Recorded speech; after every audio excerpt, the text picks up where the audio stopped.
Hey, mate. Coach, Aaron. Hello. Coach, how you doing? Good, how are Good you? to see you sneak in there. So the plan is just kind of let them walk around. Greg will be here. Hey, make sure he's good, brother. It's all right. It's Really growing. well, I'm in here. Not a bad facility, is it? Got our girls on first tee, and I'm hoping that they have enough balls to finish. They do. I would say. We play a few holes now. Real wild ball. It's all, grass is grass.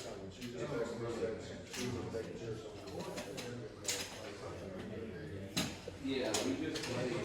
We actually played 6 holes.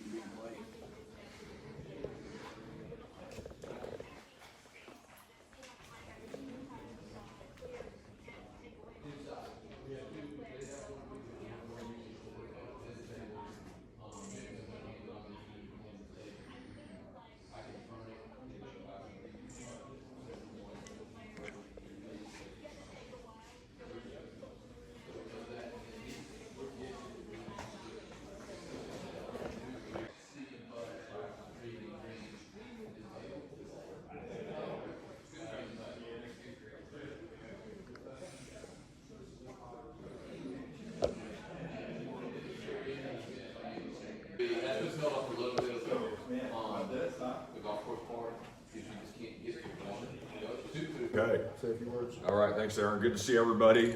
Coaches here, and appreciate y'all being out here. Obviously, we're very proud of where you are and what you're seeing today. This is a heck of a step for our golf programs, and I can tell you already from our student athletes, they have just been thrilled. I think it's making a difference not only for them, it's making a difference in recruiting and just the doors that are open. I've got a few friends, I won't go into great detail, but I got a few friends in the college golf world that Mick and I know, and Jay and I know, and it's the talk of college golf. And it's not only one of the best college golf facilities, the best college golf facility in the country. Is one of the best golf facilities anywhere, and we're really proud of that. So, you know, we want to thank all of our donors who helped make this become a reality and pay for this, and I think you'll see the great history that we've tried to make sure we recognize in this facility, and at the same time too, give a place that the young men and young women in our program have the best chance to develop themselves to the maximum of their ability. So we'll walk through here and we'll go outside just a little bit, and you'll see from the artwork.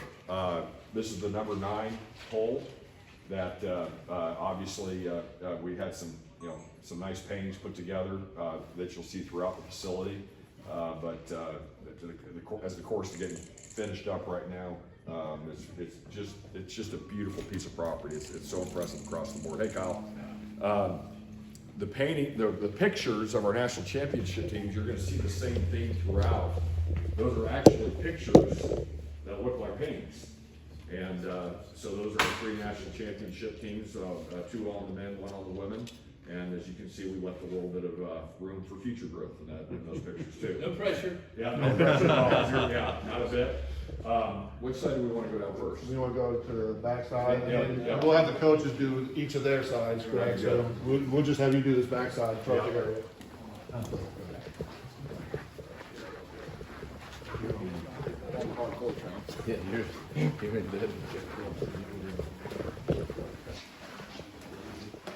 That's right, exactly. I'm used to that, right?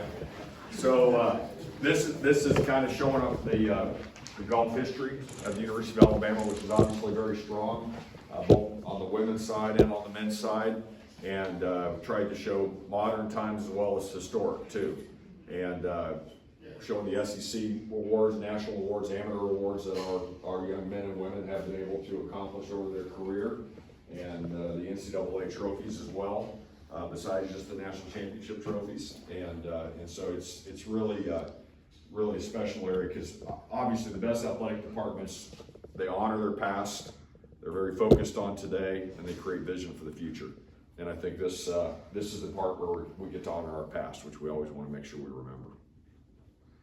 Jay or Mick, you want to add anything to that for this area? No, this is where you get to write your legacy.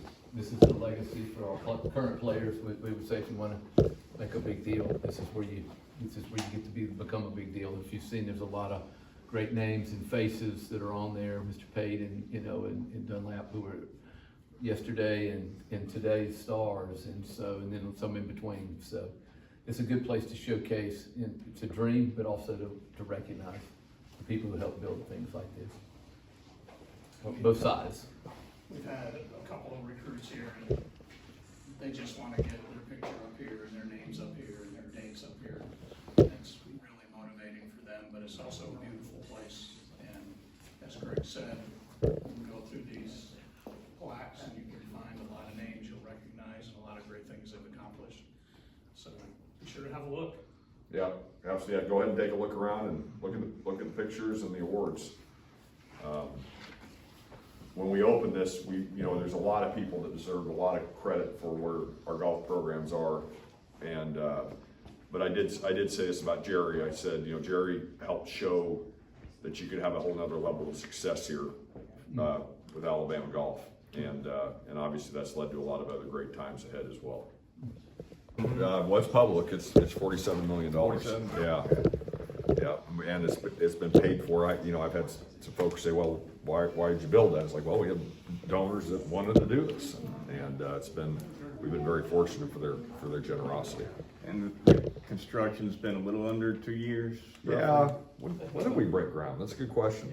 I think we actually started moving dirt and stuff February of 23. So Yeah, we're at about just- 18 months. Yeah. Pretty quick. 20 months. Yeah, for something of this size and magnitude, absolutely. You'll see outside. I mean, it's a pretty piece of property. One of the things, and the coaches know this, a lot of who we compete against have to drive long distances to get where they're going, and to have it be literally, I'm 7 minutes late. When I left the office, 3:01. So it's not very far from the office, and so that's Closer to the dorms, which is even better. even better. That's I right. need you to have at least 7 minutes to get here. Yeah, that's right. It's a half a mile from the edge of campus. So my moms and dads, we're on the way home. Yeah, half a mile from the edge of campus and a mile from the dorms. Yeah, nobody else has that. Was there ever any room or thought of expansion for competition, or just for practice? Really? Actually, we talked a lot about that, the 9 holes and such, and it actually is a separator for us, because what can happen now, because it's our golf teams and just some of our donors who help support this, they can be out on the course now on the 3rd hole and not worry about who's behind you or who's in front of you. And if they want to stay out there for an hour working on a certain part of their game, they can do that. You can't do that anywhere else. And so really that whole, we looked at it as a separator from our competition, that because it's really such a small, there's just not going to be a lot of play out here. That's going to be really good for the development of the kids. Let's step outside Yep. here real quick. We'll take So the men are on this side and the women are on this side. Everything is completely equal as far as space for practice, locker rooms, practice areas, everything. You'll see that in there. The practice screen right here connects the 2 driving range areas. You'll see the indoor hitting bays and such. But right here, with the way this is set up, it's going to be able to give the kids instant feedback on their practice and their development through technology that we have. And they can, most of us, when we go out to the driving range, right, you got to make sure you can't go walking out on the driving range and you get hit by a ball. Kids are going to be able to walk out here, go to the greens that are set up throughout, work on their short game, work on their putt and everything else. And again, it's just a great, beautiful environment right here. A couple of cool things real quick, just to give it a personality. These are off the bricks off the old facings of all the old buildings on campus. So this is, a lot of these bricks are 100 years old, or even, and so some are even off the old Bryce Hospital. And so it gives it a personality. It looks like it's been here for a time or two. It's not, the building's a month old, but it's brand new. And from the get-go, in all the meetings that, Greg has had with us and all, if you look, this is the back of the Gorgas. It's the very, which is like, iconic place on our campus. And so we wanted this to, you know, though we're secluded away, a mile away, we wanted this to be the University of Alabama. And so when you came here, and so these are all the old bricks off the old buildings. This is the old Gorgas look. You know, I know the decals has done that also or whatever, but this is, we wanted it to feel like you were, you know, this has been here since 1831. And we kind of feel that way a little bit. Even though it's a year old, it feels like it's been here a while. And I'll admit, like I said, we had an alumni here today he just played on the senior tour. It's Rick Karbowski, I think, you forgive me on name, I think that's it, correct? Came here and he goes, I've never seen anything like this. He played on the Champions Tour, played here, you know, he's here about the same time as Mr. Pate and all, and he plays, and he's on Titleist staff, and he goes, we have one of the best practice facilities at Titleist where we do all our training, and he goes, this makes it look like a dump. That's like, well, good. I'm on Titleist staff too. So You may want to scratch that part off. That one's off the record. we won't tell Titleist that, Yeah. but that's fine. But real quick, and I know the good part is we say this, if we built this, you know, it was built with a vision to make give our athletes a chance to become the best they could be. We're going after the best players in the world on the women's and the men's side. I think we have a girl from Sweden here today. I don't know her name, so I'm not breaking any rules.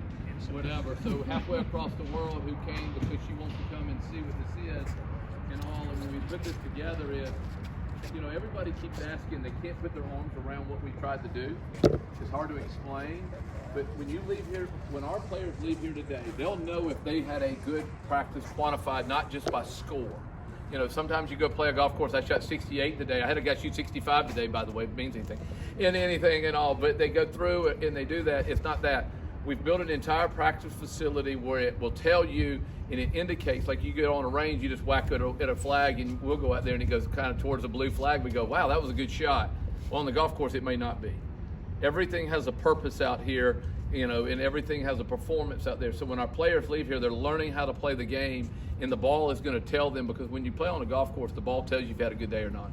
The score tells you if you've had a good day or not. And so Greg and everybody has been on board. This is for our players to know how to get to the highest level. And our tour players come back and go, they get kind of mad. And then this is where they're going to want to practice a little bit, because this is what takes them to a level that they got to compete at every day. And so I'm on record, and y'all can say it, I don't care. It's the greatest practice facility in the world. And I don't even think there's a close. There's a good place down in Augusta that wishes it was more like this.